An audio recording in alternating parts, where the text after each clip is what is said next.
السلام علیکم عزیز خواتین و حضرات، میں ہوں نادر علی۔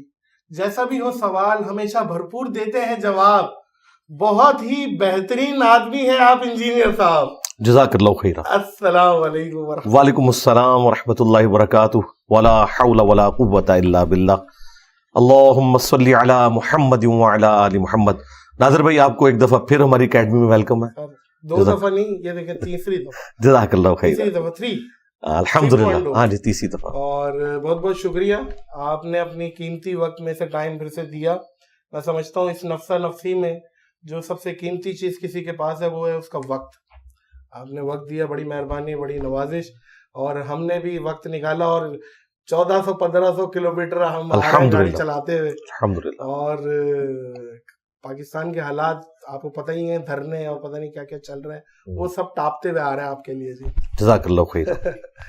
اچھا علی بھائی، اگرچہ کوئی پردیس میں رہتا ہو، نوکری کرتا ہے، اور وہ گناہ سے بچنے کے لیے کچھ ٹائم کے لیے نکاح کر لے، ظاہر ہے ایسے لوگ ہیں کہ جو سالوں سال گھر نہیں آتے، 2 سال بعد 1 مہینے کی آفیشیل چھٹی ملتی ہے، تو اب وہ گناہ سے بھی بچنا ہے، تو وہ اس مدت کے لیے نکاح کر سکتا ہے؟ مدت کے لیے نکاح بالکل اسلام میں حرام ہے جی، چاہے وہ نکاح متع ہو چاہے نکاح مسیار ہو۔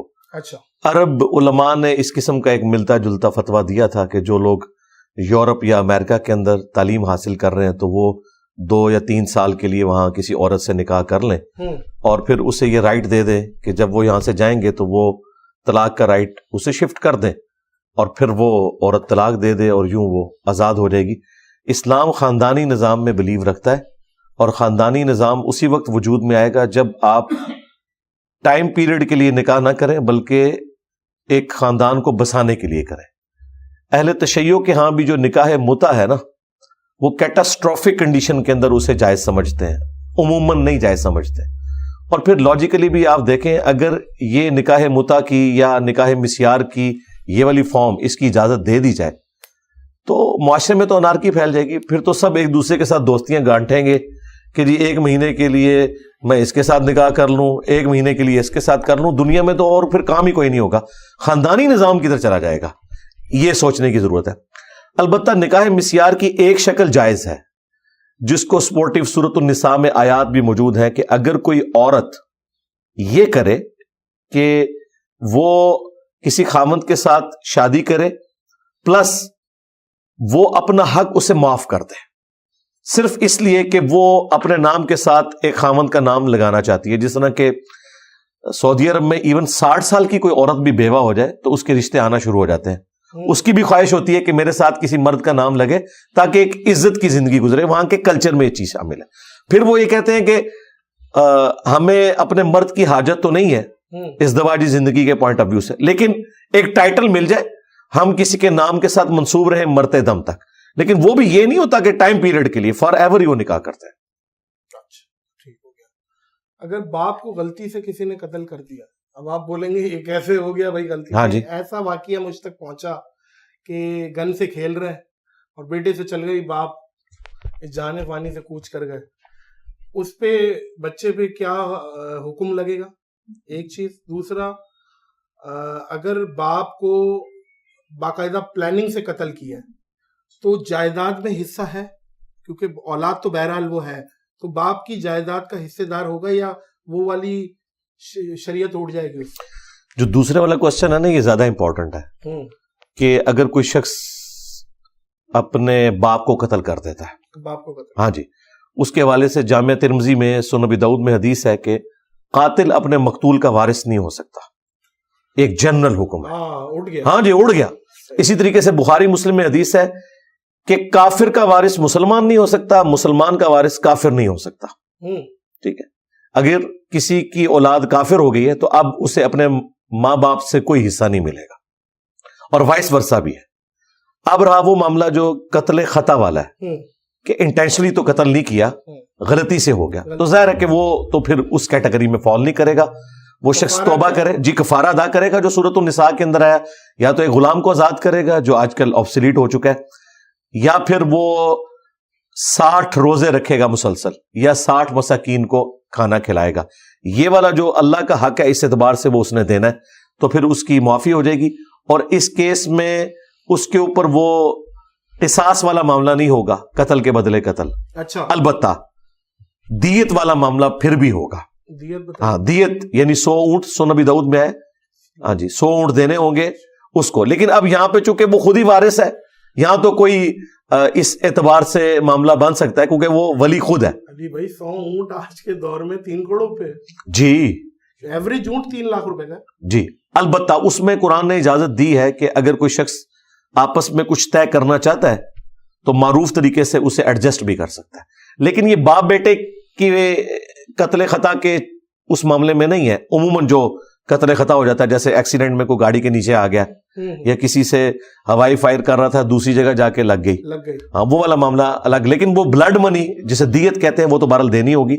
باقی چونکہ ولی وہ خود ہی بیٹا ہے اس کا معاملہ الگ ہے, اس میں صرف وہ توبہ کر لے اور باقی جو اللہ تعالیٰ کا حق ہے وہ دے لے تو وہ کافی ہے. صحیح. اگر بچپن میں ختنے نہیں ہو سکی, بہت سارے ریزنز ہو سکتے ہیں, بہت ساری گاؤں دیہات میں لاپرواہیاں بھی ہوتی ہیں, ہم نے دیکھا ہے بڑی بڑی عمر کے ہو جاتے ہیں بالغ بچے, پھر ختنے کرا رہے ہوتے ہیں, نہیں ہو پائی, اور وہ اب ظاہر ہے اس کا ایک پروسیس ہے بڑا تکلیف دہ, تو وہ بول رہا ہے کہ یار میں ختنے نہیں کرا رہا, تو اس پہ باقی نمازیں ومازیں ساری چیزیں قبول. ظاہر ہے کہ جس طرح باقی شرعی احکام ہے اسی طرح ایک یہ حکم ہے, اس سے باقی چیزیں تو ڈسٹرب نہیں ہوتی. نہیں وہ والا معاملہ نہیں ہے, سنت ہے, نہیں فرض نہیں ہے, سنت ہے. اچھا, جس طرح باقی کئی ایک سنت ہے, یہ صرف ختنہ نہیں ہے. بخاری مسلم حدیث ہے کہ 5 چیزیں فطرت سے ہیں, ان میں ختنہ کروانا, اسی طریقے سے دوسری چیز ناخنوں کا کاٹنا, تیسری چیز بغلوں کے بال, چوتھی چیز جو ہے وہ زیر ناف بال, اور 5ویں چیز مونچھوں کو پست کرنا.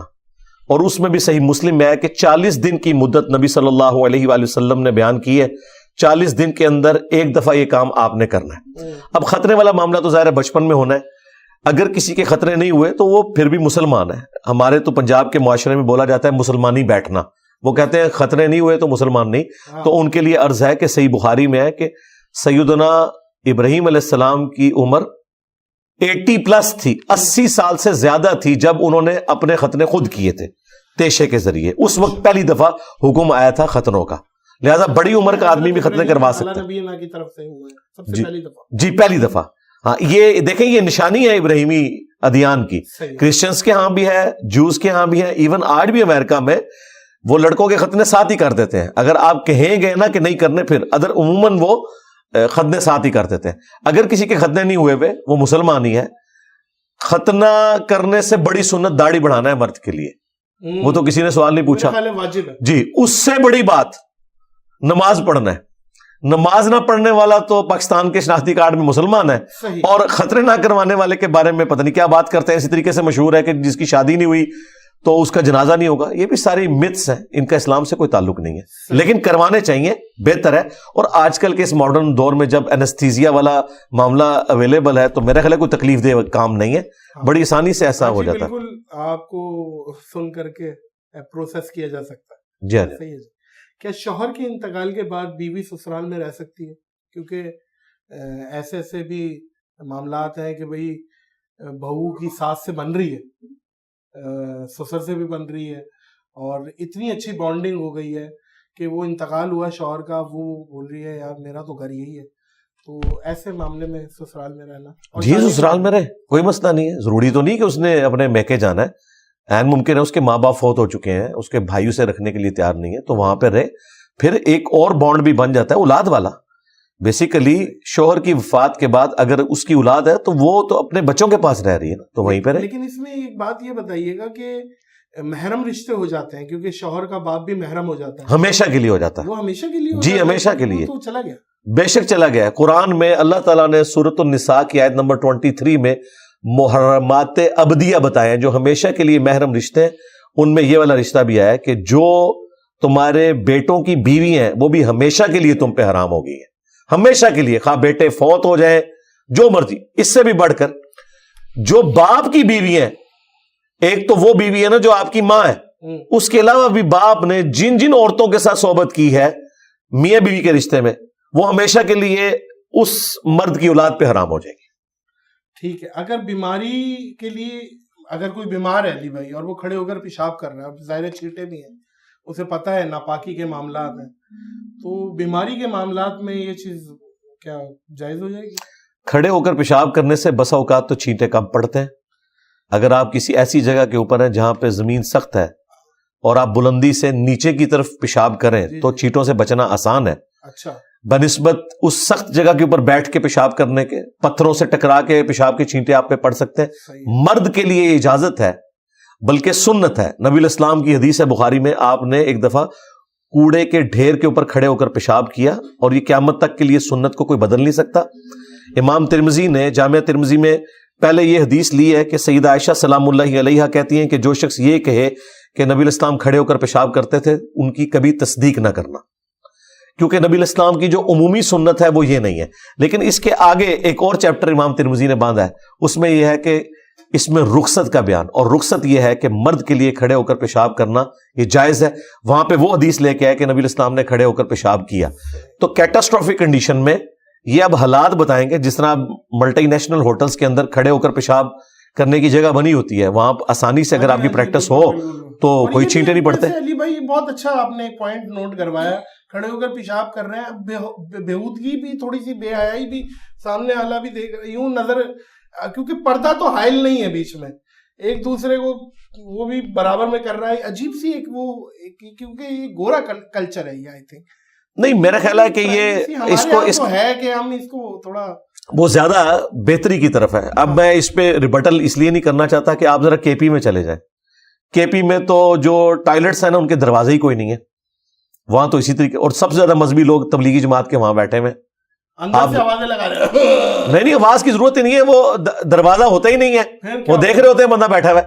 نہیں کر رہے جی, چلے جائیں آپ کے پی میں. اسی طریقے سے وہاں پہ ٹوائلٹس, بڑا پیشاب کرنے کے ٹوائلٹس اویلیبل نہیں ہے, چھوٹے پیشاب کے ہیں, اور وہ انہوں نے دروازے اوپن رکھے ہوئے. وہ بڑا پیشاب کے لیے وہ پھر کہتے ہیں گھر سے ہی آپ کہیں جائیں, پہاڑ میں جا کے بیٹھے, ادھر نہ آپ بیٹھے.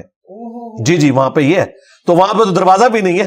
تو مسئلہ یہ کہ اس معاملے میں تو پھر بھی کوئی پردے والا معاملہ ہے کہ پینٹ کسی نے پہنی ہے تو صرف اتنا حصہ ہی وہ, اور وہ بھی پردے میں ہی آلموسٹ ہوتا ہے, وہ اس طرح کر کے بنا ہوتا ہے, بالکل بھی اوپن نہیں ہوتا. تو اس کے پی کے جو ٹوائلٹس ہیں نا جی, تبلیغی جماعت کے, دیوبندیوں کے, اس سے وہ بہتر ہیں جو ملٹی نیشنل کے ہیں. بڑی بات جو آپ کے جا کے دیکھ لیں پشاور میں اور باقی جگہوں پہ. بڑی بات ہے. بلکہ انڈیا میں بھی یہ بڑا مسئلہ ہے ٹوائلٹ کا. جی جی, وہاں پہ یہ انہوں نے لائنیں وائنیں سیوریج کا نظام شاید اب ہو گیا ہو, پہلے نہیں تھا.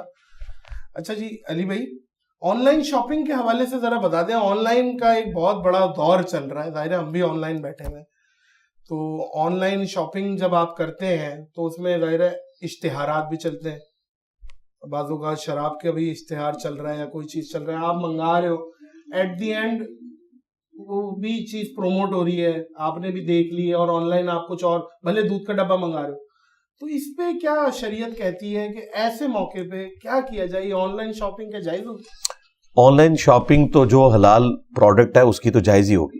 باقی یہ تو وہ کمپنی ہے نا جس نے وہ ساتھ دوسری چیزیں لگائی ہوئی ہیں, تو وہ آپ اس کے اوپر, آپ کے اوپر کوئی قدغن نہیں ہے اس معاملے میں. ہاں, لا یکلف اللہ نفسا الا وسعها, اللہ تعالیٰ کسی جان پر اس سے بڑھ کر بوجھ نہیں ڈالتا مگر جو وہ برداشت کر سکتا ہے. ہم ڈائریکٹلی تو اس میں انوالو نہیں ہے. وہاں پہ حلال پروڈکٹس بھی اویلیبل ہیں, حرام بھی ہیں, آپ کی مرضی, آپ حلال اٹھا لیں. ظاہر ہے آپ اس کے مالک تو نہیں. اگر آپ اس کمپنی کے مالک ہوں اور پھر مجھ سے پوچھیں تو میں آپ کو کہوں گا کہ آپ نے وہاں حرام پروڈکٹ نہیں رکھنا. اچھا جی, ماشاءاللہ. رمضان کی بھی آمد ہے علی بھائی, اور الحمدللہ رمضان کے حوالے سے سب سے پہلی چیز جو میں آپ سے پوچھنا چاہوں گا, سب سے پہلا روزہ بے شک نبی علیہ السلام نے ہی رکھا ہوگا یقیناً, اس کے بعد امتیوں میں سب سے پہلا روزہ کس نے رکھا, اور روزے فرض کیوں ہوئے, اس کے پیچھے حکمت ذرا سی بتا دیں. دیکھیں, فاسٹنگ تو ایک وہ تو سائنٹیفکلی ایک وہ پروون ہے, اس کے علاوہ کیا ہماری شریعت؟ فاسٹنگ کا جو ایک کلچر تھا نا وہ عرب میں تھا گھوڑوں کے لیے, وہ گھوڑوں کو روزے رکھواتے تھے. چونکہ گھوڑا ریگستان میں ٹف ماحول کا عادی نہیں ہوتا, تو اسے عادی کرنے کے لیے, اونٹ کے اندر تو ہے کہ وہ 1 مہینے کا پانی سٹور کر لیتا ہے, لیکن گھوڑے کو وہ پریکٹس کرواتے تھے کہ اگر اسے بھوکا پیاسا رہنا پڑے, کیونکہ بعض اوقات گھوڑے پہ آپ جلدی بیٹھ کے سفر طے کر سکتے ہیں, تو یہ کام کیا کرتے تھے. باقی اس طریقے سے کوئی روزے ان میں رائج نہیں تھے. 2 ہجری وہ پہلا سال تھا ہجرت کا جس میں رمضان شریف کے روزے فرض ہوئے. اس سے پہلے بخاری مسلم میں آتا ہے کہ مسلمانوں پہ ایک روزہ فرض تھا, وہ عاشورہ کا روزہ تھا 10 محرم کا. یہ فرض تھا, اور آلموسٹ کوئی 2 سے 3 درجن احادیث موجود ہیں بخاری مسلم میں عاشورہ کے روزے کے اوپر. جب رمضان المبارک اللہ تعالیٰ نے فرض کیے روزے تو وہ پھر عاشورہ کا روزہ ہو گیا سنت. اب بھی ہے, اب سنت کے طور پہ, فرض نہیں ہے, سنت کے طور پہ. اب رہا معاملہ کہ روزے فرض کیوں ہوئے, وہ اللہ تعالیٰ نے سورۃ البقرہ میں فرما دیا لعلکم تتقون, تاکہ تم پرہیزگار بن جاؤ. پرہیزگاری کیا ہے کہ ایک چیز حلال ہے اور آپ خوف خدا کی وجہ سے اس حلال چیز سے بھی پرہیز کرتے ہیں کہ میرے رب نے منع کیا ہے. کھانا پینا, میاں بیوی کا ازدواجی تعلق, اس سے آپ رکتے ہیں. صوم کا مطلب ہی ہے رکنا, عربی میں روزے کے لیے صوم کا لفظ ہے. آپ حلال چیز سے بھی رک جاتے ہیں رمضان میں صرف اس وجہ سے کہ میرے رب نے منع کیا ہے اتنی دیر کے لیے میں نے رکنا ہے. تو یہ آپ کی پریکٹس ہے کہ اگر آپ نے حلال سے بھی رکنا ہے تو پھر بدرجہ اولا آپ نے حرام چیزوں سے بھی بچنا ہے. یہ پریکٹس ہوتی ہے. صحیح.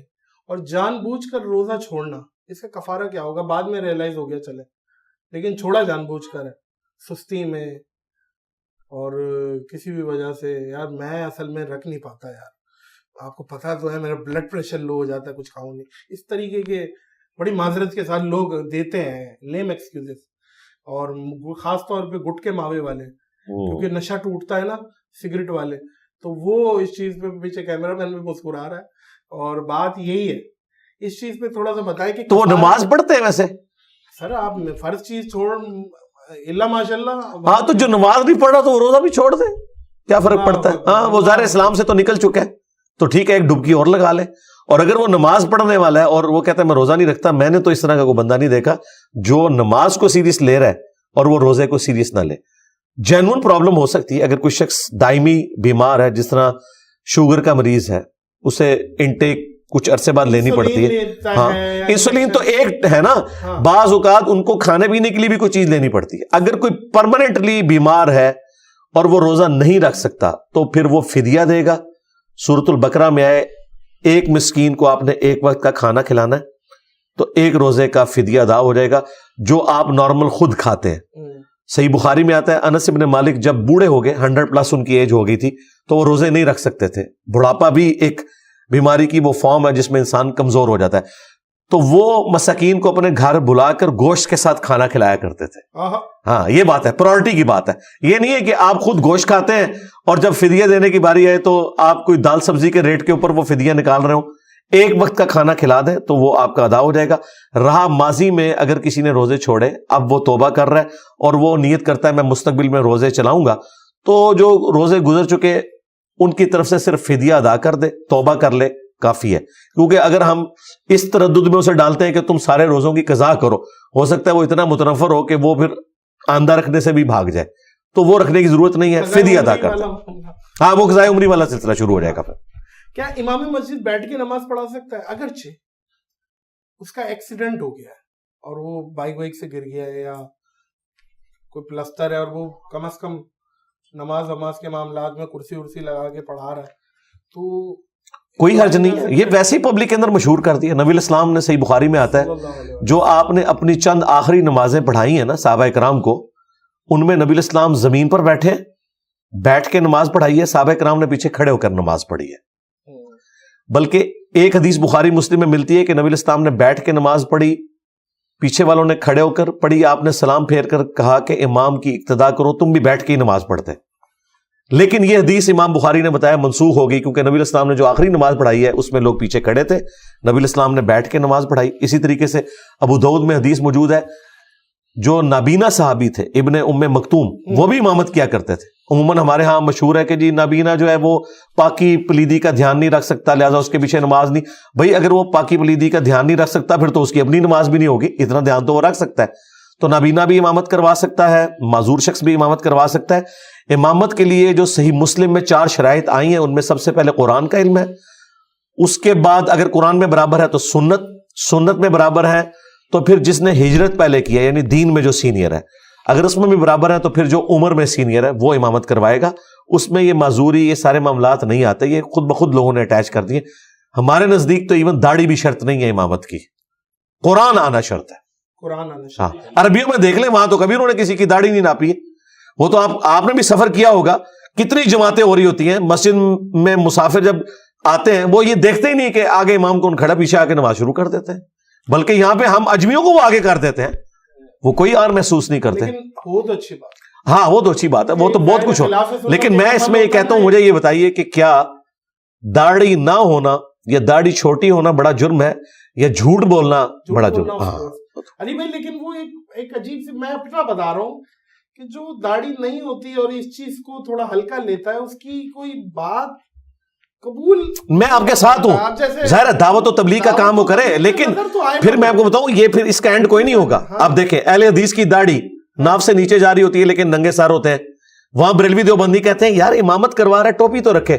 یہ ریکوائرمنٹ بھی بڑھتی چلی جاتی ہیں. ہم اس وقت ان پرنسپل فتوے پہ بات کر رہے ہیں، قانون پہ بات کر رہے ہیں، تقوی پہ بات نہیں کر رہے. میں بھی اس حق میں ہوں کہ داڑھی نہ صرف ہونی چاہیے، مٹھی داڑھی ہو، پگڑی باندھے. جو بھی دعوت و تبلیغ کا کام کر رہا ہے ایٹ لیسٹ کسی کو تو ایک رول ماڈل کے طور پر اس پلیٹ فارم کو ایک آرتھوڈاکس طریقے سے، بھلے اسے لوگ کہہ رہے ہیں، لے کے چلنا چاہیے. کیونکہ ہمارے سب کانٹیننٹ کے معاشرے میں اگر آپ کا گیٹ اپ اسلامی نہیں ہے نا، آپ بھلے جتنی مرضی اسلامی باتیں کریں، لوگ نہیں سنتے. غامدی صاحب کی ایک عام پبلک میں ناکامی کی وجہ یہی ہے کہ ان کا وہ گیٹ اپ وہ والا نہیں ہے. ادروائز انتہائی انٹلیکچوئل. آج غامدی صاحب کے اپنے اسٹوڈنٹس کے علاوہ اگر کوئی ان کو سنتا ہے نا تو ہمارے اسٹوڈنٹس ہیں، کہ میں نے ان کا اتنا ذہن بنا دیا کہ نہیں، علم کی بات حاصل کرو. ورنہ اگر آپ کہیں کہ کوئی تبلیغی جماعت والا ان کو سن لے، کوئی دعوت اسلامی والا سن لے، لیکن مجھے سارے سن لیں گے کیونکہ میرا گیٹ اپ ایسا ہے کہ وہ کہیں گے یار ایک دین کے گیٹ اپ میں بات کر رہا ہے. میں اس حق میں ہوں. ایون مولانا مودودی رحمہ اللہ باقاعدہ اس کے اوپر ترغیب دلاتے تھے. دیکھیں انہوں نے سب سے پہلے اس چیز کی اجازت دی تھی کہ داڑھی چھوٹی بھی ہو سکتی ہے. جمعیت والوں نے رکھنی شروع کی، لیکن ان کی اپنی چھوٹی نہیں تھی، پوری تھی. وہ ایمفسائز کرتے تھے کہ جو مین پوسٹ پہ آ کے بیٹھتے ہیں نا وہ داڑھی بڑی کریں. آپ دیکھیں لیاقت بلوچ صاحب جب تک وہ سیکنڈ امیر نہیں بنے تھے ان کی چھوٹی چھوٹی داڑھی تھی، جیسے ہی ان کو عمارت ملی انہوں نے داڑھی بڑی کر لی. یعنی ایک اچھا لگتا ہے. میں آپ کے ساتھ ہوں اس معاملے. صحیح ہو گیا، بالکل میں بھی آپ کے ساتھ ہوں، بے شک ایسے ہی ہے. اچھا علی بھائی، یہ تراویح کے معاملے میں سنی شیعہ اختلافات کیا سیدنا عمر کی وجہ سے؟ ظاہر ہے وہ اختلاف رائے جو ہمارے اہل تشیع کمیونٹی رکھتی ہے، اختلاف کیوں ہے؟ شیعہ حضرات تراویح کے معاملے میں اختلاف کیوں کرتے ہیں؟ سیدنا عمر کی وجہ سے نہیں ہے، سیدنا عمر کے ماننے والوں کی وجہ سے. سیدنا عمر کا تو موقف آلموسٹ شیعہ والا ہی ہے. یہ بڑی حیران کن بات. جی 2010 نمبر حدیث پڑھ لیں آپ صحیح بخاری کے اندر، کہ سیدنا عمر سے پہلے نبی الاسلام کے مبارک دور میں آپ نے 3 دن تراویح کی جماعت کروائی، اس کے بعد نہیں کروائی. اور بخاری مسلم کے الفاظ ہیں جی قیام اللیل. ہاں اس زمانے میں قیام اللیل کا ورڈ استعمال ہوتا تھا، رات کا قیام. تراویح بھی استعمال ہوتا ہے، وتر کی نماز بھی ہے. اس کے بعد نبی الاسلام کی وفات جب ہو گئی تو ان اٹینڈڈ رہا یہ معاملہ سیدنا ابوبکر کے دور میں. سیدنا عمر کے بھی شروع کے دور میں ان اٹینڈڈ رہا، لیکن لوگ ٹولیوں کی شکل میں اپنی اپنی جماعت مسجد میں کرواتے تھے. ظاہر ہے سارے تو حافظ نہیں تھے. پھر بخاری کے الفاظ ہیں، سیدنا عمر ایک دفعہ مسجد میں آئے تو انہوں نے کہا کہ کیا ہی اچھا ہو اگر میں ایک امام مقرر کر دوں، اگر ان کو پڑھنا ہی ہے مسجد میں. پھر انہوں نے تمیم داری اور ابی ابن کعب کی ڈیوٹی لگائی، اور الموطا امام مالک میں کہ 11 رکعتوں کا حکم دیا. بخاری میں تو صرف ہے کہ ڈیوٹی لگائی، وہاں رکھتے بھی موجود ہیں. اور پھر اگلے دن جب آئے تو وہ بڑے خوش ہوئے. انہوں نے کہا یہ کتنا اچھا نیا کام ہے جس سے وہ بدعت بھی نکال لیتے. بدعت تو تب تھی جب نبی الاسلام نے نہ کی ہوتی. اچھا نیا کام جو میں نے سنت کو رینیو کے معنوں میں انہوں نے کہا. اور پھر آپ وہاں سے چلے گئے ایک جملہ بولتے ہوئے. کیا انہوں نے بولا؟ اس سے بہتر مرد کی وہ نماز ہے جو رات میں اکیلے اٹھ کر وہ پڑھتا ہے آخری وقت میں. جی تو سیدنا عمر نے خود تو مسجد میں تراویح جماعت سے پڑھی نہیں ہے. سیدنا عمر کبھی بھی اس سنت کو اس طریقے سے جاری نہیں کر سکتے تھے جسے نبی علیہ السلام نے اس طریقے سے مشروع نہیں فرمایا. یہ حضرت عمر کے ماننے والوں نے حضرت عمر کو بھی بدنام کروایا، ان پہ جھوٹ باندھ کے کہ جی انہوں نے یہ شروع کروائی تھی تو ہم نے یہ کرنی. انہوں نے شروع کروائی تھی ان لوگوں کے لیے جنہیں قرآن نہیں آتا وہ پڑھے. انہوں نے کہا پرائورٹی ہے اپنے گھر میں پڑھو. اور اس کو سپورٹیو حدیث ہے بخاری مسلم میں. نبی علیہ السلام نے فرمایا کہ مرد کی فرض کے بعد سب سے افضل نماز وہ ہے جو گھر میں پڑھتا ہے نفلی. ایک اور حدیث ہے بخاری اور مسلم میں، مرد جو فرض نماز کے علاوہ نماز نفلی نماز اپنے گھر میں پڑھتا ہے اس کی وہ نماز مسجد نبوی میں نماز پڑھنے سے افضل ہے. یہ بخاری مسلم کے الفاظ ہیں. اور ایک اور حدیث بخاری مسلم میں کہ نبی علیہ السلام نے فرمایا مردوں سے کہ گھروں کو قبرستان نہ بناؤ, اپنی نماز کا کچھ حصہ گھر میں پڑھا کرو, اس سے برکت ہوتی ہے. یہ 3 حدیثیں ہیں, تینوں متفق علیہ ہیں جو میں نے آپ کو بتائی ہیں. تو یہ حضرت عمر کے ساتھ جو کچھ ہوا, ان کی جو بدنامی کروائی, یہ حضرت عمر کے ماننے والوں نے کروائی. اب آ جائیں شیعہ کی طرف. شیعہ قیام اللیل کے منکر نہیں ہیں. وہ کہتے ہیں رات کو قیام ہو, وہ کہتے ہیں یہ آرگنائز طریقے سے جو آپ نے شروع کروا کے اس چیز کو جو نبی علیہ السلام نے اس کو اس طریقے سے پسند نہیں فرمایا تھا. یہ جزوی بات تو درست ہے کہ بخاری مسلم میں ہے نبی علیہ السلام ناراض ہو گئے جب لوگ جمع ہوئے نے کہا یا رسول اللہ میں جماعت کریں. آپ نے فرمایا مجھے خدشہ ہے تم پہ فرض نہ کر دی جائے. حضرت عمر کا موقف یہ تھا کہ نبی علیہ السلام جب دنیا سے چلے گئے تو اب فرض ہونے کا خدشہ تو ختم ہو گیا. آپ کی پسند تھی. حضرت عمر کی سوچ اپنی جگہ درست تھی. شیعہ نے جو اس کا ایک جز پکڑا ہوا ہے وہ بھی اپنی جگہ درست ہے. اس میں یہ غلو نہ کریں کہ جو جماعت سے کروا رہے ہیں کوئی بدعت کر رہے ہیں. جو کام میرے نبی نے 3 دن میں کیا وہ بدعت نہیں ہے. اگر کوئی 30 دن بھی کرے. کئی اعمال ہیں نبی علیہ السلام نے ایک دفعہ کی ہیں. صحابہ کرام نے, مثلا ابو داؤد میں حدیث ہے کہ ایک صحابی تھے, انہوں نے نبی علیہ السلام کو اس حال میں دیکھا کہ بٹن کھلے ہوئے تھے, انہوں نے پوری زندگی پھر بٹن نہیں لگائے, انہوں نے ایک ادا دیکھی اس کو اڈاپٹ کیا. تو یہ کہنا ہے کہ یہ حضرت عمر نے کوئی بدعت تو تب تھی جب نبی علیہ السلام نے تراویح جماعت سے پڑھائی نہ ہوتی. ہاں ان معنوں میں کہ 3 دن پڑھائی, 27 دن گھر کی ترغیب دلائی, یا بعد میں ایک دفعہ ملتا ہے آخری عشرے میں قیام کروایا, یہ اپنی جگہ درست ہے. میں پریکٹیکلی یہ سمجھتا ہوں کہ آج عموماً لوگوں کو قرآن اتنا نہیں آتا. بہتر یہ ہے کہ جہاں اچھی قرات ہو مسجد میں تراویح ادا کریں, سمارٹ فون اپنے ہاتھ میں رکھیں, ترجمہ پیرلل میں کھولیں تاکہ آپ قرآن کو ایک دفعہ ریویو کر لیں سال میں. اور یہ ثابت ہے, صحیح بخاری میں زکوان تابی کے بارے میں آتا ہے, وہ حضرت عائشہ کے غلام تھے, وہ مصحف ہاتھ میں پکڑ کر اما عائشہ کو قیام اللیل کروایا کرتے تھے حجرے میں, وہ ان کے پیچھے نماز پڑھتی تھی.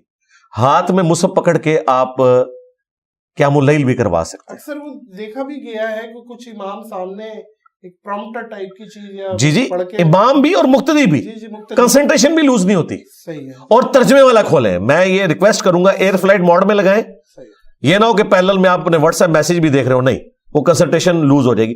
آپ موبائل ترجمے والا ساتھ کھولیں, ایٹ لیسٹ آپ گو تھرو ہو جائیں گے سال میں ایک دفعہ. میں تو قیام اللیل کو اتنا انجوائے کرتا ہوں کہ 1 مہینے کے اندر پورا قرآن آپ کا ریویو ہو جاتا ہے. ویسے عام حالت میں آپ کتنا روزانہ پڑھ لیں گے, 2 رکوع 3 رکوع اگر آپ نے سمجھ کے پڑھنا ہے. ویسے تو آپ نے بوڑھی عورتوں کی طرح پڑھنا ہے تو جتنے مرضی پارے پڑھیں, اس کا اینڈ رزلٹ تو کچھ بھی نہیں نکلنا جب تک کہ ہمارے عقائد اس کے مطابق نہیں ہوں گے. اچھا علی بھائی, مولا علی کا کعبے میں پیدا ہونا نہ ہونا یہ تو ایک اختلاف رائے ہے, اور آپ کی طرف سے ایک اسٹیٹمنٹ جو کہ بہت اچھی بات ہے کہ بھائی مولا علی کا کعبے میں پیدا ہونا یہ کعبے کی فضیلت. جی بالکل بالکل, ہاں مولا علی کی فضیلت کیوں ہے. جی ہاں, لیکن اس پہ ظاہر ہے کہ اختلاف رائے ہے, اور آپ بھی اس رائے پہ ہیں کہ مولا علی کی کعبے میں ولادت نہیں ہے صاحب. جی. لیکن یہ رکن یمانی کا جو معاملہ ہے اور اس پہ دڑار آ جاتی ہے, اور وہ اکثر ہمارے تشیعی کمیونٹی وہ شیئر کرا رہی ہوتی ہے, دیکھو آج تک یہ کعبہ پھٹا ہے مولا علی کی وجہ سے, یہ جڑ نہیں پایا ہے, اور یہ ہے وہ ہے. یہ رکن یمانی کا معاملہ کیا ہے؟ یہ مولا علی کی پیدائش کی وجہ سے کیا کعبہ پھٹ گیا تھا, شک ہو گیا تھا, کیا ہوا تھا؟ دیکھیں جو المستدرک للحاکم اہل سنت کے ہاں حدیث کی کتاب ہے نا, اس میں تو موجود ہے کہ مولا علی کی پیدائش ہوئی کعبہ شریف میں. ہاں جی, لیکن اصول محدثین پہ وہ روایت ثابت نہیں ہے. ٹھیک ہے, ہمارے نزدیک تو کعبے کی یہ فضیلت ہو سکتی ہے کہ حضرت علی اس میں پیدا ہوئے. حضرت علی کی یہ کوئی فضیلت نہیں ہے. اس کی وجہ یہ ہے کہ اگر یہ کوئی فضیلت ہوتی تو باقی انبیاء کو بھی ملتی. دیکھیں سنن ابن ماجہ میں, جامع ترمذی میں حدیث ہے, نبی علیہ السلام نے فرمایا اے کعبہ تیری حرمت ہے, لیکن ایک مؤمن کی حرمت اللہ کے نزدیک تجھ سے بھی بڑھ کر ہے. اور پھر وہ مؤمن کہ صحیح مسلم میں حدیث کہ علی سے محبت نہیں رکھے گا مگر مؤمن, علی سے بغض نہیں رکھے گا مگر منافق. جس شخص کی محبت خود ایمان ہے تو اس شخص کا کعبے میں پیدا ہونا کعبے کے لیے فضیلت ہو سکتا ہے, مولا علی کے لیے فضیلت نہیں. باقی یہ رکن یمانی کے بارے میں جو بات کرتے ہیں ساری تھیوریٹیکل باتیں. بھائی اس طرح کی اگر آپ باتیں کریں گے تو پھر اس کو سائنٹیفکلی ہم دیکھیں گے کہ لائیں سائنس کے ذریعے پرکھیں کہ کیا یہ ایسا ہو رہا ہے, کتنے عرصے بعد ہوتا ہے, کون سا ڈیٹا آپ کے پاس موجود ہے, اور اگر واقعی ایسا ہو رہا ہے تو ہم اس کی ٹیکنیکل کوئی ریزن دیکھیں گے کہ وہ دیوار بننے میں کوئی ٹیڑھ پن رہ گیا جس کی وجہ سے وہاں پہ کوئی سٹرین آ جاتا ہے. اگر ایسا ہے تو میں تو اس طرح کی جو دیو مالائی قصے کہانیاں ان میں کوئی بلیو نہیں کرتا بالکل. اب آپ دیکھیں زمزم کے بارے میں تو سب کا اتفاق ہے نا, اتفاق ہے. زمزم کے بارے میں اگر میں آپ کو بتاؤں, یہاں تو آپ کو کہتے ہیں جی زمزم کا ایک قطرہ بھی ڈال دیں کسی پانی میں تو وہ سارا زمزم بن جاتا ہے. جی جاپان کے ڈاکٹرز نے یہ تحقیق کی, جاپان کے ڈاکٹرز کو خود نہیں پتا کہ انہوں نے یہ تحقیق کی ہوئی ہے, یہ سب کچھ جھوٹ مشہور کیا. اچھا اب آپ سعودی حکومت سے پوچھیں, زمزم کے اندر گٹر کا پانی شامل ہو گیا, اس کی وجہ سے لوگ بیمار ہونا شروع ہو گئے. وہ جو پائپ لائنز تھی نا ان میں لیکیج آئی, پھر باقاعدہ انہوں نے ٹیمز ہائر کی ہیں, باقاعدہ ڈاکومنٹریز رکھی ہیں, پانی کا ٹیسٹ لیا جاتا ہے. آپ کے تحت تو زمزم سے شفائی ملنی چاہیے, زمزم تو بیماریوں کا سبب بھی بن رہا تھا. بھائی سائنٹیفکلی چیزوں کو دیکھنا چاہیے. اب یہ تو نہیں زمزم کے اندر میں زہر ڈال دوں تو زہر آپ کو اثر نہیں کرے گا, اسباب کی دنیا ہے. لیکن یہ حضرت جو اسباب کی دنیا نا یہ ہمارے آنے کے بعد بنی ہے, پہلے یہ مرزاتی قصے کہانیوں والی دنیا تھی. ہاں جی, ہم سے پہلے کون یہ بات, آپ مجھے بتائیں مجھ سے اچھا چلو اچھی بات ہے, مجھ سے پہلے کون اس طرح بلنٹلی بولتا تھا کہ یار یہ کہانیاں کروانی بند کریں. آپ نے تو اس پہ بڑے ووکل ہوئے جی جی, آپ نے اس پہ, اور اس کی وجہ سے اسلام کی بدنامی جو ہے وہ رک گئی ہے. جی بالکل ایسے ہی ہے, بالکل ایسے ہی ہے. اچھا علی بھائی, ون سائیڈڈ پیار بھی ہوتا ہے. کوئی عاشق ایک کسی لڑکی پہ لٹو ہوا ہے اور بالکل ہی مطلب ہے نا وہ بھی کاٹ رہا ہے اور بلیڈوں پہ نام لکھ رہا ہے, اور یہ ہے اس طرح کے واقعات ہیں, اور لڑکی والے نہیں مان رہے, گھر والے نہیں مان رہے, اور لڑکی نے بھی اینڈ میں کہہ دیا نہیں بس میرے گھر والے جو کہیں گے میں وہی کروں گی, اور لڑکے نے لڑکی کو اغوا کر لیا اور نکاح کر لیا زبردستی. نکاح ہو گیا, نہیں ہوگا, ولی کی اجازت کے بغیر ہو ہی نہیں سکتا. اور اس معاملے میں تو اجازت کیا, ولی تو اس کے خلاف ہے. لڑکی نے بھی حامی بھر لی نکاح, بے شک بھر لیا ہے, نکاح اسٹیبلش ہی نہیں ہوگا, بالکل اسٹیبلش نہیں ہوگا. یہ واضح حدیث ہے. ولی سے مراد ہے قریبی مرد رشتہ دار, سب سے پہلے باپ نہیں ہے تو اگر وہ دو گارنٹر ہیں جیسے بھاگ کے شادیاں نہیں بھائی, اللہ کے بندو, میری بیٹی کا گارنٹر باہر کا بندہ کہاں سے بن گیا؟ میرے ہوتے ہوئے میرا بیٹا بھی میری بچی کا گارنٹر نہیں بن سکتا. اچھا ہاں, لیکن بچی تو خود ہے, وہ تو بول رہی ہے بچی تو پھر باغی ہے اگر اس طرح کی کوئی حرکت کرتی ہے. بچی نے خود نکاح کیا, باپ نے, تو وہ اسٹیبلش نہیں ہوگا. اسلام میں یہ کہ ولی کی اجازت کے بغیر نہیں, واضح الفاظ ہیں سنن ابن ماجہ میں کہ ولی کی اجازت کے بغیر نکاح باطل ہے, نکاح نہیں ہوگا, نہیں ہوگا, بالکل نہیں ہوگا. بھاگ کے جو شادیاں کر رہے ہیں یہ بالکل غلط ہے, بھاگ کے شادی کرنا غلط ہے. لیکن یہ میں عورت کے کیس میں بتا نہیں ہوگی, اور یہ عورت کے جی فتویٰ ہے, بالکل مانتے ہیں اس چیز کو. یہ صرف فقہ حنفی والوں نے نہیں, اجماع امت نہیں ہے, فقہ حنفی والوں نے یہ کورٹ میرج کا سلسلہ شروع کیا. اہل حدیث تو اسی کو مانتے ہیں, علماء عرب بھی اسی کو مانتے ہیں کہ وہ چونکہ احادیث کے مطابق چل رہے ہوتے ہیں. البتہ اس میں ایک ایکسیپشن ہے صحیح مسلم میں کہ اگر کوئی متعلقہ یا بیوہ عورت ہے جو آلریڈی ایک ایکسپیرینس سے گزر چکی ہے, وہ ولی سے زیادہ حق رکھتی ہے کہ وہ اپنا نکاح کر سکتی ہے خود, اگر وہ متعلقہ ہے یا بیوہ ہے. کیونکہ اس نے, اور میں آپ کو بتاؤں جو اس طرح کی بیچاری عورتیں ایک دفعہ ڈسی جاتی ہیں نا, وہ تو بعض اوقات پوری زندگی شادی بھی نہیں کرتی. لیکن جو کنواری عورت ہے نا, جس کا معاشرے میں ایکسپوئر نہیں ہے, مرد کے بغیر کبھی کوئی جج نہیں کر سکتا. عورتیں تو بیچاری بڑی سلیم الفطرت ہوتی ہیں, چند ایک چیزیں دیکھ کے مردوں سے انسپائر ہو جاتی ہیں, اور بعد میں پتہ چلتا ہے کہ مردوں نے ان کے ساتھ کیا کرنا. جی ہاں, پیسے سے اور چیز سے. آج کل تو میں جملہ بولتا ہوں علی بھائی, مرد کی بدصورتی اس کی خالی جیب ہے. آپ بالکل صحیح کہہ رہے ہیں, پیسوں کے معاملات سیدھے کریں, بڑی گاڑی میں آئے, استخارہ ہاں ہی آئے گا. جی ہاں ہی آئے گا, بالکل صحیح بات ہے. کیا کریں, ایک بات ہے علی بھائی کہ اگرچہ جہیز ایک لعنت ہے کہ آپ ڈیمانڈ نہیں کر سکتے یہ بھی لاؤ, یہ بھی لاؤ, یہ بھی لاؤ, فریج بھی لاؤ اور یہ بھی لاؤ. ایک باپ کا ساری زندگی کی کمائی لگی ہوئی ہوتی ہے بارات کے کھانے پہ, اور لوگ کیا کیا کہتے ہیں. تو یہ ایک لعنت نہیں ہے کہ لڑکی والوں کی طرف سے بھی جو ڈیمانڈ ہوتی ہے, ٹال ڈارک اینڈ ہینڈسم, لڑکا سیپریٹ ہو, لڑکے کی 5 لاکھ تنخواہ ہو, چھوٹی سی گاڑی ہو, اور بالکل ایک ٹرپ بھی کرائے سال میں, یہ لعنت نہیں ہے. دیکھیں اگر تو وہ کف میں برابر ہے, ایک امیر خاندان کی عورت بیاہ کے امیر خاندان میں جا رہی ہے تو ڈیمانڈ رکھ سکتے ہیں. بھائی اگر آپ میں تڑ نہیں تھی ایک امیر عورت کو گھر لانے کی, تو آپ اپنے لیول پہ جا کے شادی کریں نا. یہ تو نہیں ہے کہ آپ ایک ایسی عورت کو بیاہ کے لے آئے ہیں جو بچپن سے ایئر کنڈیشن میں پلی بڑھی ہے, وہاں اس کے گھر میں کام کرنے والی نوکرانی ہے, اور اب لا کے آپ اسے یہ بتائیں کہ دیکھو بخاری میں لکھا ہے کہ سیدہ فاطمہ اپنے ہاتھوں سے چکی پیستی تھی. تو بھئی اگر وہ اپنے ہاتھوں سے چکی پیستی تھی تو سیدنا علی بھی تو کنویں کھدائی کر کے اپنا معاش کا سلسلہ چلا رہے تھے. تو یہ بھی دیکھو نا, تو یہ کف کا خیال رکھنا ضروری ہے. ہم پلہ لوگوں میں, تو پھر یہ پرابلم نہیں ہوتے. جب بہت امیر خاندان والے غریب میں شادی کرتے ہیں یا غریب امیر خاندان میں چلے جاتے ہیں تو وہاں سے یہ نقصانات شروع ہوتے ہیں. تو اس قسم کی اگر ڈیمانڈز ہیں جو ظلم کے اوپر مبنی ہیں وہ تو نہیں ہونی چاہیے, لیکن اگر وہ ایک لیول کے لوگ ہیں تو ڈیمانڈ کرنے میں کوئی حرج نہیں ہے.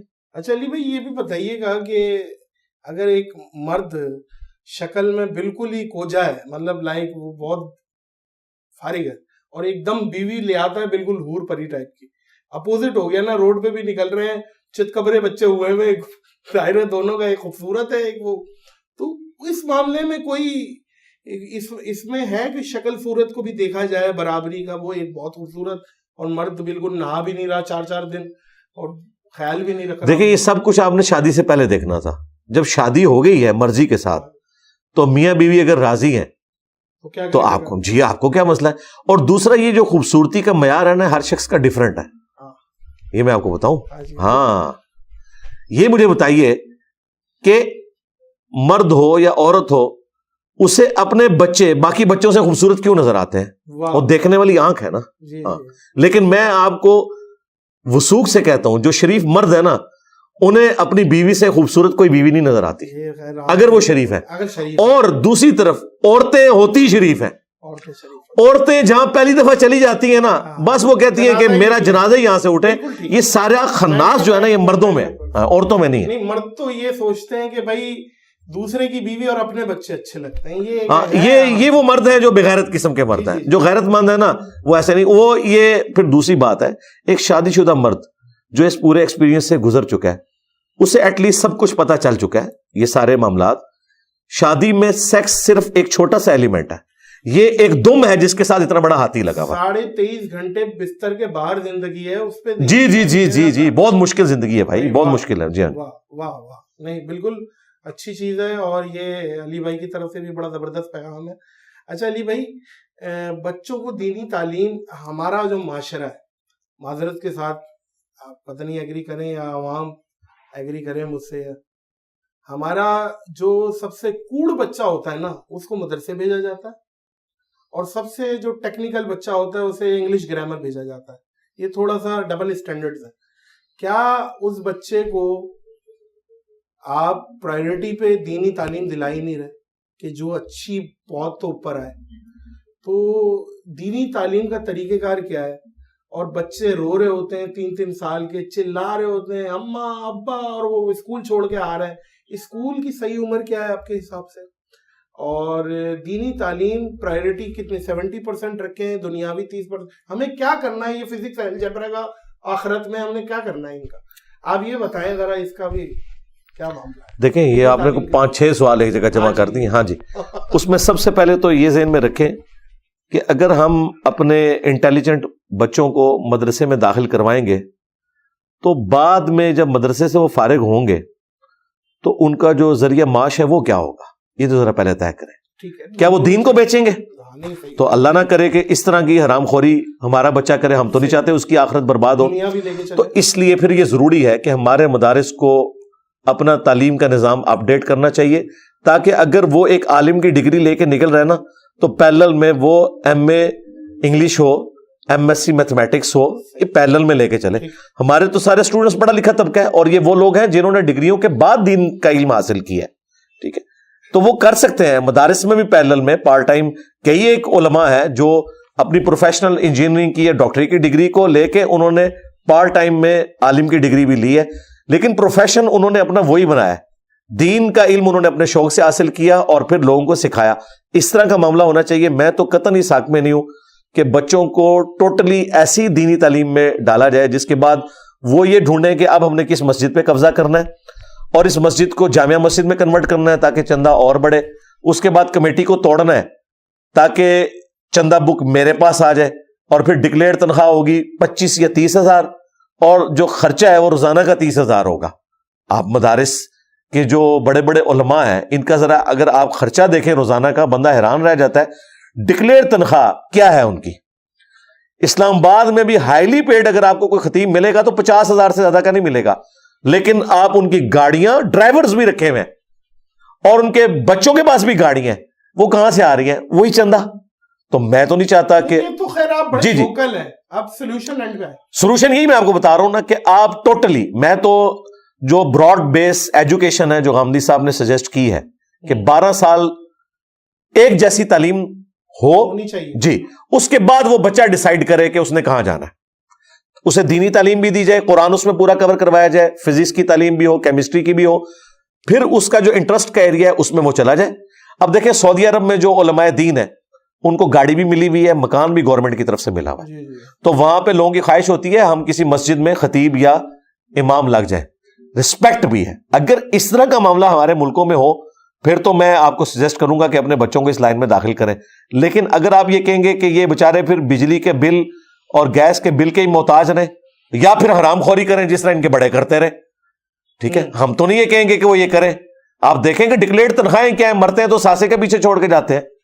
اگر پیرلل میں کوئی بندہ کاروبار کر رہا ہے وہ تو سمجھ آتی ہے کہ اس نے کاروبار سے کمایا. ایک بندے نے مدرسے سے یا مسجد سے کمایا ہے اور اس کا مہینے کا لاکھوں کا خرچہ ہے, جبکہ ڈکلیئرڈ تنخواہ 50-60 ہزار ہے, تو ظاہر ہے پھر وہ حرام خوری کر رہا ہے. تو اللہ نہ کرے کہ اس طرح کی حرام خوری کوئی کرے. تو حال اس کا یہی ہے کہ پیرلل میں علم حاصل کیا جائے. اور آج تو علم ٹرانسلیٹ ہو چکا ہے. اس وقت عربی کے بعد سب سے رچ زبان اردو بن چکی ہے, بلکہ کئی معاملات میں تو اردو زیادہ رچ ہو گئی ہے, کیونکہ عربی میں مصنف ابن ابی شیبہ صرف رکھی ہوئی ہے لائبریریوں میں. ہماری جہاں اردو ترجمہ ہو کے آئی ہے ایک عام مسلمان تک بھی پہنچ گئی ہے. یعنی مسلمان جو اردو سپیکنگ یا اردو سمجھنے والے ہیں وہ زیادہ پریکٹسنگ ہے اس حوالے سے کہ وہ احادیث سے, قرآن کے تراجم سے استفادہ کر رہے ہیں ایز کمپیئر ٹو عرب مسلمانوں کے جو 20% ہے. 80% تو نان عرب ہے, ان 80% میں بھی آلموسٹ 50% جو ہے وہ اردو سپیکنگ, اردو جاننے والے لوگ ہیں. تو اس طریقے سے پیرلل میں علم حاصل کیا جائے. یہ بس ایک جذباتی جملے ہیں کہ جی ہم اپنا نالائق بچہ جو ہے وہ مدرسے میں داخل کرواتے ہیں. میں کہتا ہوں نالائق کو بھی وہاں داخل کروائیں, اسے بھی کوئی ہنر سکھائیں کہ تاکہ وہ حلال کی کھائے. دین تو ماں باپ کو خود سکھانا چاہیے. ہمارے استاد ڈاکٹر اسرار صاحب کہا کرتے تھے کہ ہر باپ کو اپنی بیٹی کا نکاح خود پڑھانا چاہیے, ہر بیٹے کو اپنے باپ کا جنازہ خود پڑھانا چاہیے. کیا اچھی اس کو پروفیشن نہ بننے تھے. بھائی اللہ کروڑوں رحمت نازل کرے ڈاکٹر اسرار صاحب کی قبر. ماشاءاللہ, کیا سادی قبر, جی کیا شخصیت. میں سمجھتا ہوں کہ مولانا اسحاق بھی ڈاکٹر اسرار بھی ماشاءاللہ کیا لیگیسی چھوڑ کے گئے الحمدللہ, اور مولانا مودودی بھی, اور خاص طور پہ یہ دونوں تینوں شخصیات جو ہیں ان کا تعارف آپ سے سنا تو پھر ہم گئے. ڈاکٹر اسرار کا تو تھا لیکن مولانا اسحاق اور مولانا مودودی کا کیا بات ہے بھائی. اچھا علی بھائی, افطاری کا ایک اور سوال ہے کہ غیر مسلم اگر افطاری پہ آپ کو انوائٹ کرے, اس کا تعلق نہیں ہے, کرسچن ہے, ہمارے ہندو بھائی ہیں, تو کرسچن ابھی وہ ذرا میرے پہ ناراض ہو گئے تھے, وہ میں نے ایک ایکٹریس کو کہہ دیا تھا, تو میری انٹینشن وہ نہیں تھی, لیکن کسی غیر مسلم کو ہدایت کی دعا دی جا سکتی؟ دی جا سکتی نہیں, دینی چاہیے سب سے بڑھ کر, لیکن اب اس کے لیے الفاظ کا چناؤ کیا ہے یہ دیکھنا چاہیے, اس کو ٹیکنیکلی چیزوں کو سیکھنا چاہیے. میں اللہ شاہد ہے آپ کی توسط سے آج چلے, میں نے کبھی اس پہ بات نہیں کی ہے, ایک ایکٹریسز میرے پاس آئی پوڈ کاسٹ میں, سلیقہ مارشل, تو بڑا ایشو اٹھا تھا کہ بھئی یہ نادر علی نے ہدایت کی دعا کیوں دے دیے, یہ ہے وہ ہے. اصل میں وہ کرسچن تھیں اور ان کے شوہر مسلمان تھے. تو میں نے کہا بچے کیا فالو کر رہے ہیں, تو انہوں نے کہا بچے اسلام فالو کر رہے ہیں. میں نے کہا آپ کا کیا ارادہ ہے, تو بولیے میرا تو ابھی فی الحال کوئی ارادہ نہیں ہے. چلیں اللہ ہدایت دے گا انشاءاللہ. اس کو اچھے طریقے سے کیا جا سکتا, میں آپ کو طریقہ بتاتا ہوں. ہاں, کرسچنس کو آپ نے دعوت دینی ہے تو آپ نے اس کو یہ دعا دینی ہے کہ جیزس کرائسٹ نے جو پیور دین دیا تھا انسانیت کو, اللہ تعالیٰ ہمیں اس دین تک پہنچائے اور اس پر ثابت قدم رکھے. جی, جیزس کرائسٹ وہی لیگیسی لے کے چلے ہیں جو ان کے جد امجد ابراہیم خلیل اللہ کی تھی, اس کے بعد موسیٰ کلیم اللہ کی, عیسیٰ روح اللہ, یہ ایک ہی شریعت ہے. 10 کمانڈمنٹس وہی ہیں جو موسیٰ علیہ السلام کو. لہٰذا ہم اس طرح کی جب بھی گفتگو کرتے ہیں, مجھ سے بھی مس ہینڈلنگ ہوئی, حالانکہ مجھے نہیں پتا تھا, عموماً لوگوں کو نہیں پتا, ہم کرسچنس کے لیے عیسائی کا ورڈ بولتے ہیں. وہ کہتے ہیں ہمیں عیسائی نہ کہیں, آپ نصارہ کہیں یا کرسچن کہیں, ہاں نصرانی. اس کی وجہ یہ ہے کہ وہ کہتے ہیں آپ ہمیں ایک شخصیت کے ساتھ اس طریقے سے, اس اعتبار سے نہ جوڑیں. میں بھی سمجھتا ہوں کہ مسلمانوں کو بھی محمدی کی بجائے مسلم کہنا چاہیے, ورنہ آپ ایک شخصیت سے جوڑ دیتے ہیں. ہم تو سارے پروفٹس کو ایک دین پہ مانتے ہیں, وہ اسلام ہے, اور ان کے ماننے والے مسلم ہیں. ہدایت کی دعا, میں نان مسلمز کی ویڈیوز کے نیچے بھی جب کامنٹس کرتا ہوں نا, تو اس میں جنرل جملہ لکھتا ہوں کہ اللہ تعالیٰ ہمیں سچائی کے راستے تک رہنمائی کرے اور اس پہ ثابت قدم رکھے. سچائی کا راستہ پیغمبروں کا راستہ ہے. ٹھیک, جس سے میں دعا کر رہا ہوں اسے تو پتا کہ میں کیا دعا دے رہا ہوں, لیکن میں نے دعا ایسے الفاظ میں دینی ہے کہ جس کی وجہ سے نیگیٹو سائیکالوجی کسی کے اندر ڈیولپ نہ ہو. قرآن میں ہے تعالوا الی کلمۃ سواء بیننا و بینکم, آؤ ہم اس ایک بات پر اکٹھے ہو جائیں جو تم میں اور ہم میں کامن ہے. تو ہم اس طریقے سے بات کریں, اور میرا خیال ہے اگر آپ نے ان کو دعا دی ہے نا تو ان کے ہسبینڈ کو بھی دعا دیں. اب ان کے ہسبینڈ اگر کیا مسلمان ہے تو کیا جنت گارنٹی ہوگی؟ نہیں. کیا وہ اسی طریقے, مجھے بھی دعا کی ضرورت ہے, مجھے بھی دعا دیں, سب کو دعائیں دیں. اس پہ چڑھ دوڑے تھے مجھ پہ لبرلس اور وہ, تو میں نے یہی, میری انٹینشن کسی کو ہرٹ کرنے کی نہیں ہے, اور میں نے ایک بات اس کے بعد یہ کہی تھی کہ میری خواہش ہے کہ جو یہ 8 بلین لوگ ہیں وہ مسلمان ہوں, لیکن اپنی چوائس پہ. ہاں ٹھیک ہے, چوائس پہ ظاہر ہے. اچھا علی بھائی, وہ میرا سوال رہ گیا, کیا نان مسلم اگر آپ کو افطار پارٹی میں بلائیں؟ جی ضرور جائیں, شوق سے جائیں. صرف ایک چیز کا خیال رکھیں, جب آپ کو بلا رہے ہیں تو ظاہر ہے انہیں پتا ہوگا کہ غیر اللہ کے نام کی کوئی نیاز نہ ہو, یہ پہلی شرط ہے کیونکہ قرآن نے اس چیز کو منع کیا ہے. اور دوسری چیز حلال ہو وہ پروڈکٹ. ایون تیسری ایکسیپشن بھی موجود ہے اس حوالے سے کہ اگر وہ کھانا ذبیحہ نصارہ کا ہے, جیوز یا کرسچنز کا, آپ وہ کھانا کھا سکتے ہیں بشرطے کہ اللہ کے نام کا ہو. اگر گوشت وغیرہ سے ہٹ کے اور چیزیں ہیں تو بھلے آپ ہندوؤں کے ساتھ بیٹھ کے کھائیں, جیوز کے ساتھ بیٹھ کے کھائیں, کرسچنز کے ساتھ بیٹھ کے کھائیں, بالکل کھائیں. اور پھر یہ آپ کو جب کھا لیں گے نا, اس کے بعد پھر آپ کو بھی کبھی ان کو کھلانا پڑے گا, تو وہاں آپ نے کنجوسی نہیں کرنی, پھر ان کو بھی کھلانا ہے. ہاں یہ ذہن میں رکھیے گا. بالکل بالکل. ہاں جی. اور وائٹ ہاؤس میں آپ کو پتا ہے ہر سال افطار کی مجلس ہوتی ہے, سارے بڑے بڑے اسکالر جاتے ہیں امریکن پریزیڈنٹ کی دعوت کے اوپر. اچھا جی, سال ہر سال سے یہ روٹین ہے, شوق سے جاتے ہیں. واہ علی بھائی, یہ جو مہنگے مہنگے ولیمے ہوتے ہیں, میں ایسے ولیموں میں گیا ہوں تو 2-3 کھوکے لگے ہوئے, 3 کروڑ روپے لگے ہوئے ولیمے میں. اچھا ہو رہے ٹھیک ہے, نشیدیں چل رہی ہیں, سب کچھ ٹھیک ہے, عورتوں کا معاملہ الگ ہے, لیکن یہ جو اتنے کھانے بن رہے ہیں, اور پھر ظاہر ہے اگر 2000 بندہ آیا ہوا ہے تو 4-5 ہزار بندوں کے حساب سے کھانے بن رہے ہیں. ضائع تو نہیں ہو رہا, ہر بندہ لے کے جا رہا ہے. یہ اتنا پیسہ لگانا یہ جائز ہے, اتنے مہنگے ولیمے کرنا؟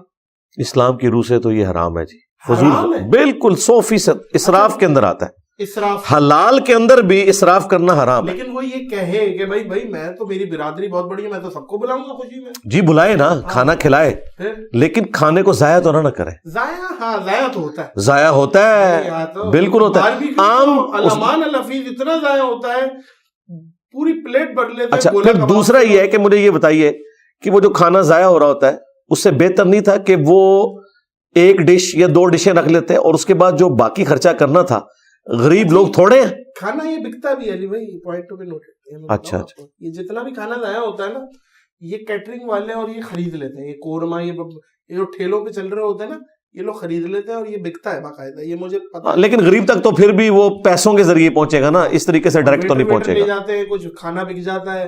اچھا کچھ ایسے بھی لوگ ہیں ارب پتی پارٹیاں, جو کہ آپ والی بات, بریانی کراچی میں ایک بڑی مشہور ہے کھتری کی, تو وہ تھالوں میں پیش کر رہے ہوتے ہیں اور 1 ڈش ہوتی ہے, انہوں نے کولڈ ڈرنک رکھی اور بریانی, بس اس پہ تکیہ ہوتا ہے. تو یہ آپ حرام کا جی اسراف ہے. اور پھر دیکھیں یہ اس کے ذریعے دوسروں کو کس طریقے سے ٹریٹ کر رہے ہوتے ہیں, حقارت کی نظر سے. بیسیکلی اپنی دولت کا روب بھی ڈال رہے ہوتے ہیں لوگوں کے اوپر. ویسے اگر یہ ایبسولوٹلی کریں اور اس میں فضول خرچی نہ ہو تو صحیح مسلم میں حدیث ہے, نبی الاسلام نے فرمایا جس کے دل میں رائی کے دانے کے برابر بھی تکبر ہے وہ جنت میں نہیں جائے گا. تو صحابہ کرام نے کہا کہ یا رسول اللہ, بعض اوقات انسان کی خواہش ہوتی ہے کہ اس کی جوتیاں اور کپڑے اچھے ہوں, کیا یہ تکبر ہے؟ آپ نے فرمایا اللہ خوبصورت ہے, خوبصورتی کو پسند فرماتا ہے. تکبر یہ نہیں کہ اچھا لباس پہنو یا اچھے دکھو, بلکہ تکبر یہ ہے کہ حق بات سے اناد کرو اور دوسروں کو حقیر جانو. یہ ہو جاتا ہے میرے بھائی اس طرح کے معاملات کے اندر. ہم کسی کے اوپر فتویٰ تو نہیں لگاتے, لیکن جنرل ہم لوگوں سے کہیں گے کہ وہ اپنے دل میں جھانکیں.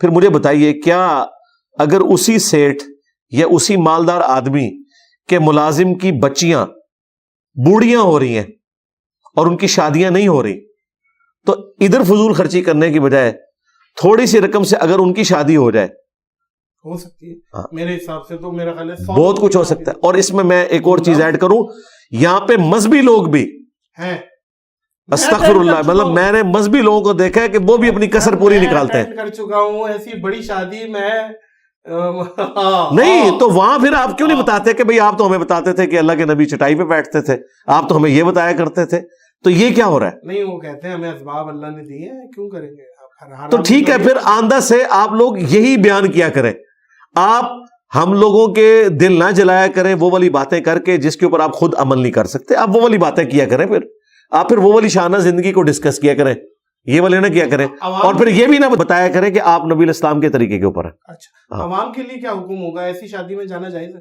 دیکھیں جو رحمی رشتے ہیں ان کو تو آپ اوائڈ نہیں کر سکتے, وہ تو قطع رحمی سے منع کیا گیا ہے. بخاری مسلم میں حدیث ہے, جو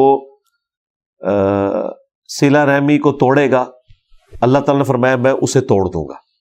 رحمی رشتے جو ہیں, جہاں پہ آپ کا بہن بھائیوں کا اس طرح کا جو رشتہ ہے, اس میں تو ان چیزوں کو اوائڈ نہیں کیا جا سکتا جی, سیدھی سی بات ہے, اس بنیاد کے اوپر. اچھا علی بھائی, یہ مہر نبوت آپ کے پیچھے لگی ہوئی ہے صلی اللہ علیہ وسلم, تھوڑی سی اس کے حوالے سے مجھے کچھ باتیں بتائیں کہ یہ سب سے پہلے یہ بتائیں یہ اللہ کے نبی کی رائٹنگ ہے؟ نہیں, نبی الاسلام کی اپنی رائٹنگ نہیں ہے, بیسیکلی بخاری مسلم میں آتا ہے. نہیں, ایک آدھ دفعہ ملتا ہے, جو آپ نے ایک دفعہ جب وہ محمد رسول اللہ کو کٹوایا تھا صحیح بخاری میں, تو پھر آپ نے اس وقت لکھا تھا. ہاں, لیکن اس میں راوی کے الفاظ ہیں کہ آپ کی ہینڈ رائٹنگ خوبصورت نہیں تھی, کیونکہ یہ آپ کا معجزہ تھا. قرآن میں ہے نا کہ قرآن کے نزول سے پہلے نہ تو آپ کتاب میں سے کچھ پڑھ سکتے تھے, نہ دائیں ہاتھ سے لکھ سکتے تھے, ورنہ لوگوں کو شک میں مبتلا کر دیتی. اچھا رہا یہ مہر نبوت, یہ نبی الاسلام نے کوئی شوق سے نہیں بنوائی تھی.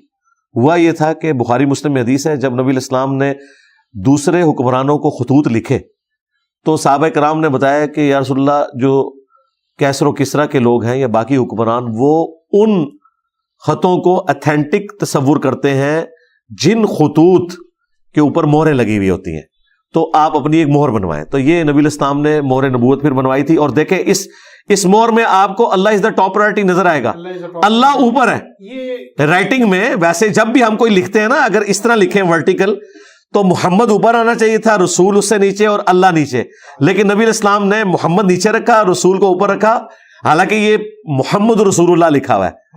ہاں, یہ اللہ رسول محمد نہیں لکھا ہوا, یہ لکھا ہوا ہے محمد رسول اللہ, محمد اللہ کے رسول ہیں, لیکن آپ نے اللہ کو اوپر رکھا. اور اس کو دیکھیں ترتیب کو ہی بدل دیا ہے. ویسے ہم کوئی جملہ بولیں تو اوپر سے نیچے چلتا ہے, دائیں سے بائیں چلتا ہے, لیکن نبی الاسلام نے نیچے سے اوپر چلایا صرف اس لیے کہ اللہ کا نام اوپر آئے. تو یہ کندہ ہوئی ہوئی تھی, چاندی کی مہر تھی جو نبی الاسلام خطوط پہ لگاتے تھے. نبی الاسلام کی وفات کے بعد یہ مہر نبوت حضرت ابوبکر کے پاس آئی, پھر حضرت عمر کے پاس, پھر حضرت عثمان. بخاری میں آتا ہے وہ کنویں کی منڈیر پہ بیٹھے ہوئے یوں کر رہے تھے, تو ان کے ہاتھ سے چھوٹ گئی, وہ کنویں میں گر گئی. اس کے بعد انہوں نے کنویں کا سارا پانی نکالا, وہ مہر پہ ملی نہیں. جی, پچھلے دنوں سعودی حکومت نے پھر صفائی کروائی ہے, تو میں نے کہا تھا بھائی آپ کو نہیں ملنے کی, وہ اللہ نے اٹھا لی ہے. اچھا, اور یہ ایک حیران کن بات ہے کہ جس دن وہ مہر نبوت گری ہے, اس دن کے بعد سے سیدنا عثمان کی جو خلافت کا ڈاؤن فال شروع ہو گیا تھا, جو آپ کے خلاف ایک بغاوت کا سلسلہ شروع ہوا. اللہ جی بلوائی حکمت ہے اس کے پیچھے. جی جی علی بھائی, اللہ آپ کو جزائے خیر دے. آمین. اور سر شکریہ, ورڈ چھوٹا ہے, جزاک اللہ. اور آپ کی سیکیورٹی بھی ماشاءاللہ, اور آپ کی ٹیم کو مبارکباد. آپ جو حق گوئی کر رہے ہیں, اور ہم پوری دنیا جاتے ہیں, ظاہر ہے آپ سے ایک رشتہ ہے تو لوگ ہم سے ملتے ہیں الحمدللہ. آپ کے ناقدین بھی ملتے ہیں, آپ سے محبت کرنے والے بھی ملتے ہیں.